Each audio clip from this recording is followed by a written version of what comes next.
Hello and welcome to Pete on Art. This video is about mastering light and shadow in outdoor painting. The Devon Art Society met at Stover Park on Tuesday for their on plein air outing. The day was sunny, however it was fresh and the sun kept disappearing behind the clouds, so it makes an excellent video for discussing the task of chasing the light. I apologise for my arm and back being in the video for too much. I will try to put this right in future videos.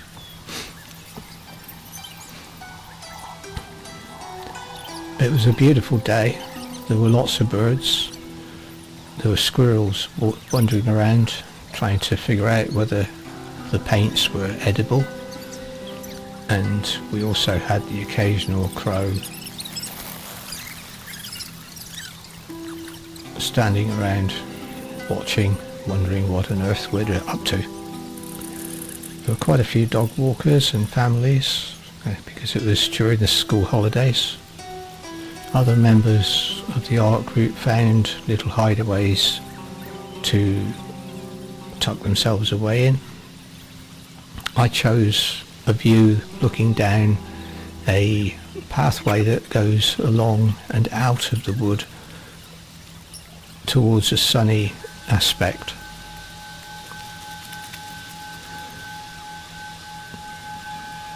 I set myself up out of the way of other walkers and initially started laying in the painting with bright red paint, putting in the trees and mapping the main shady areas. I then started on the background foliage, followed by the sky.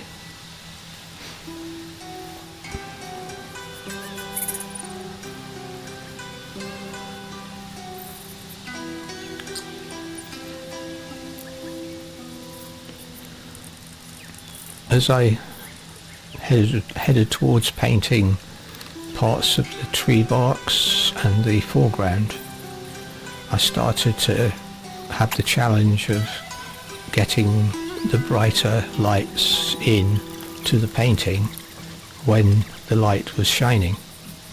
And because there were quite a few clouds coming over, I had to use some patience and wait for the sun to come back out to capture those colours and the tones. When the sun was out, the tree barks came alive, and there were some quite bright reds in the tree bark itself, which is why I used the bright red as a underpainting, mapping out.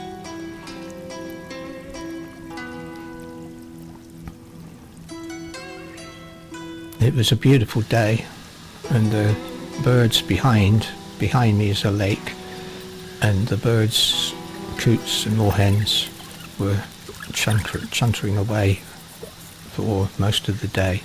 It was a beautiful feeling, although it was quite chilly.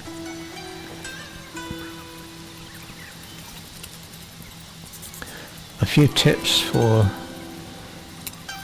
consideration when you're thinking about chasing the light and shade, putting in shadows and sunlit areas. As you can see at the moment, the background has some really bright areas and shadows, and that's what I was trying to capture when the sun was playing ball. So here are some tips. If you would like the full list of tips that I have published on my newsletter, please head to my website www.peternspencer.com and go to the information and blog pages. You'll get all the details there. Tip number 1, observe before starting. Before diving into your canvas, spend some time just observing the light and shadows and the colours Notice how the sun's position affects everything. Start with a value sketch, number 2, or a thumbnail. If the light changes as the painting progresses, you can refer back to the value sketch and the thumbnail. Be patient. Patience is not one of my greatest abilities, but patience pays off in the end in this situation. Know the golden hour and time of day. In this instance, we always meet at 10 o'clock, but if you are going out on your own, the golden hours are usually earlier in the morning or late in the afternoon when the sun is low, and you'll get much brighter highlights in the light and colour. The only downside to that is that that light and shade lasts a shorter period of time, so you may want to start 30 minutes to an hour before the best light is expected, and that will enable you to get your foundations in before the light appears, and then you can put the light effects in when they're there. Establish the light source early. Sometimes if a painting takes a little while, the light source can move, or like today, it can come in and go out, and that can have all sorts of challenges, or makes all sorts of challenges in the painting. Work fast and stay loose. As you can see in the video, it is speeded up. I don't actually work that fast, but this painting did only take a couple of hours, so it was fairly quick. Moving structures. In this painting, the trees, the bushes, other than animals that I didn't actually put in, nothing was moving. But sometimes if you're doing a scene in a harbour and the tide is changing, you may find that the boats change position, or somebody may even come along and sail off in the boat that you've decided that you're going to put in the foreground of your painting. So in that situation, consider doing the sketches at the beginning with the structures that may move or change or go altogether, or take a reference photo.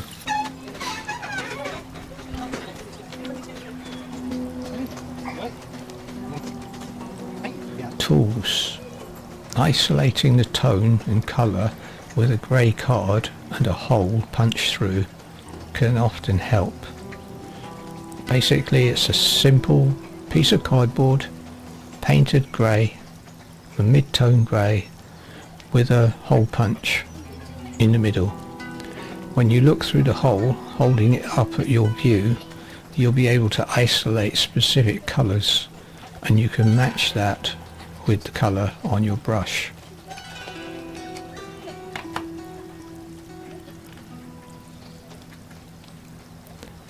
Layer for depth and light. Use thin layers to build up the painting. Begin with the darks, transparent washes, and then establish the light later using the bright colours.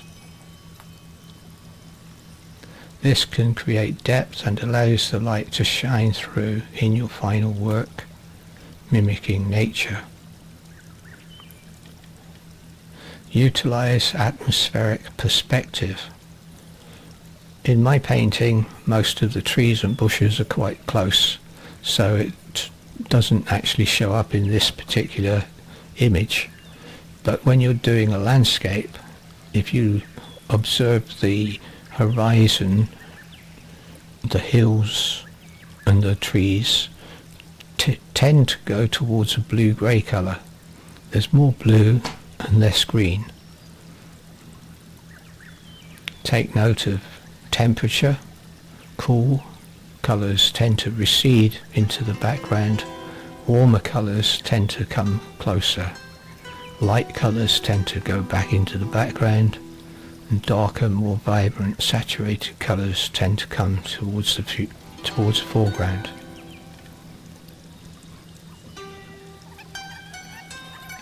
I'll leave you now to enjoy the rest of the video and the peaceful background music. As I said before, if you'd like to see the full transcript and read other aspects of my art activity, please go to www.peternspencer.com and look at the information tab at the top. Thank you for watching, and please enjoy. Thank you.